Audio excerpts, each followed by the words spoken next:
Let me say first off that this is a court of inquiry. It's not an adversarial court. It's a nonprofit educational event.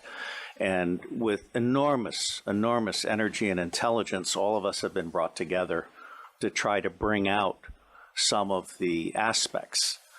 So if I may, I have prepared an overview statement based on my work these many past weeks.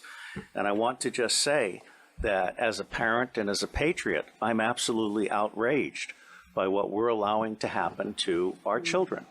Humanity is judged on how you treat the weakest member of the society.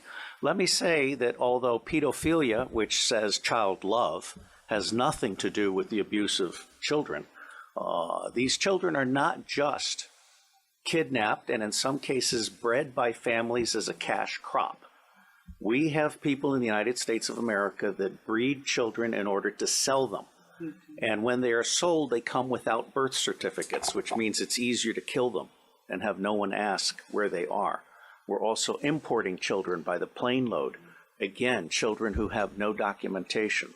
It's not just child slavery or child sex abuse. It's also child torture, because you have adrenalized blood. You have the whole blood drinking ceremony of the satanic world.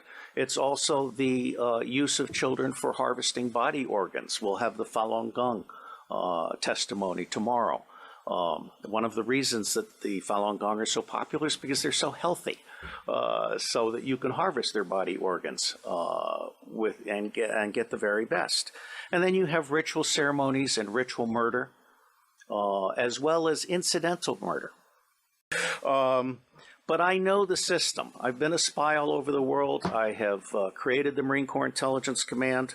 I have trained intelligence and law enforcement representatives, over 8,000 of them from across 66 countries.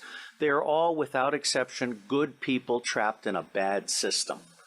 And one of the most wonderful things that this court could achieve, now that we've had Pizzagate, for example, which opened people's mind, is we could achieve an opening of the public mind and an absolute imperative from the public to governments, including the U.S. government, which I think is the center of gravity in so many ways. I have found in my research and preparation for this court and all of the work that will follow that most organizations that end up being used to prey on children, Oxfam is a recent example, all of the United Nations organizations, the Boy Scouts of America, all of the child services agencies across the United States of America, they did not start out as organizations to prey on children, but they attract pedophiles.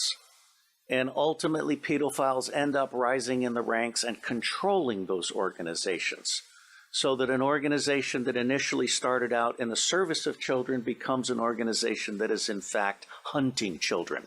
And one of our distinguished commissioners has written an absolutely wonderful book called Child Hunters, which I recommend to all of you as a brief on this.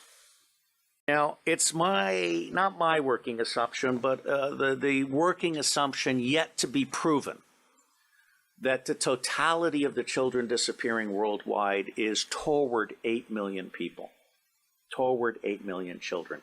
In the United States of America, the acknowledged number, not counting the children being bred without birth certificates, not counting the children being imported without documentation, is between 600 and 800,000 a year. Now imagine Africa and East Asia and all these other locations.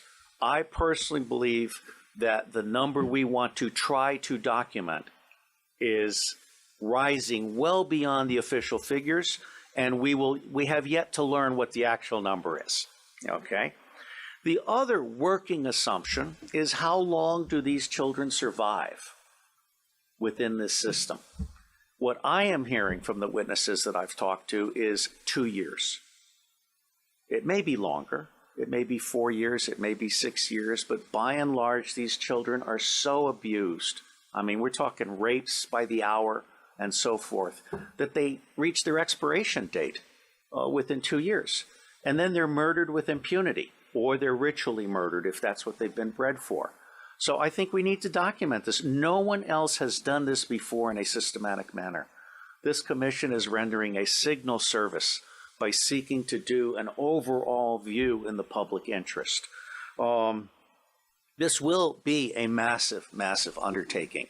And while the preliminary attempt is to do a 6-month to 9-month endeavor, subject to funding availability and the availability of witnesses and also prisoners, there are a number of prisoners who can be debriefed, who, when properly debriefed by specialists, can really give a deeper understanding that has not been achieved by existing law enforcement and other agencies, because they simply treat these people when they catch them, in those rare instances when they catch them, as disposable goods to be thrown into prison and forgotten about. And tomorrow we will have some expert testimony from one of our commissioners who can speak to this far, far better than I.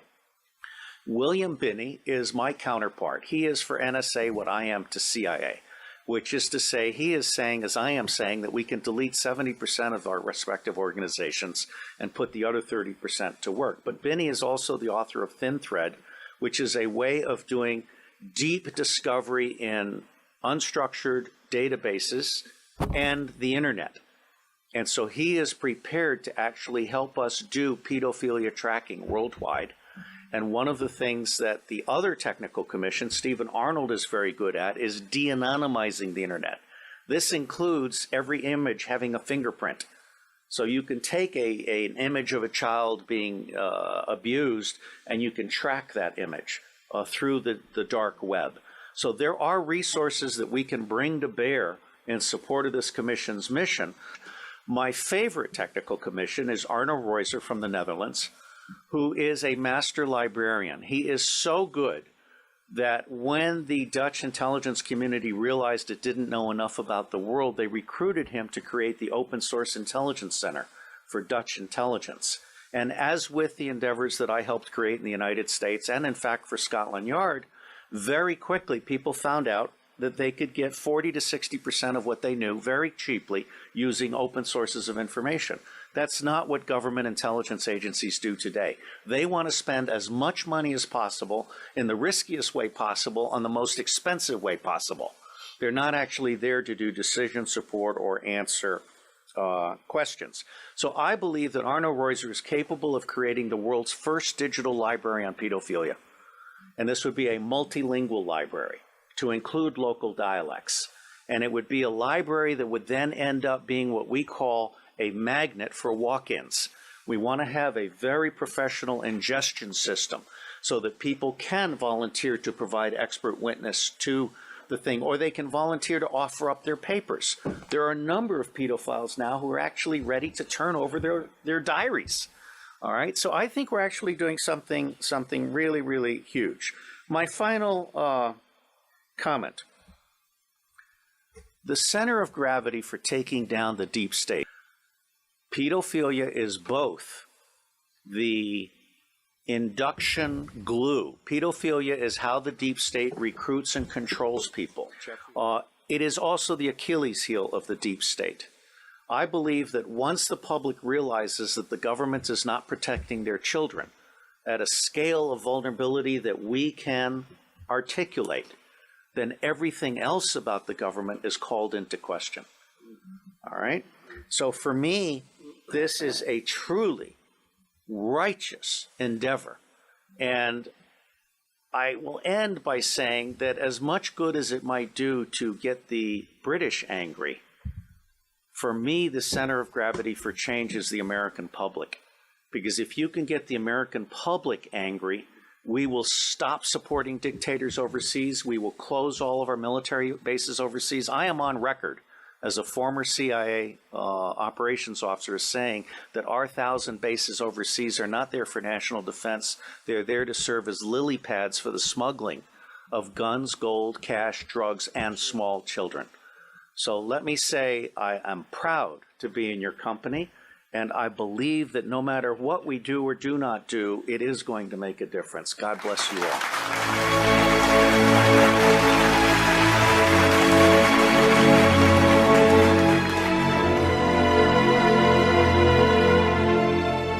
We are the power behind the ITNJ.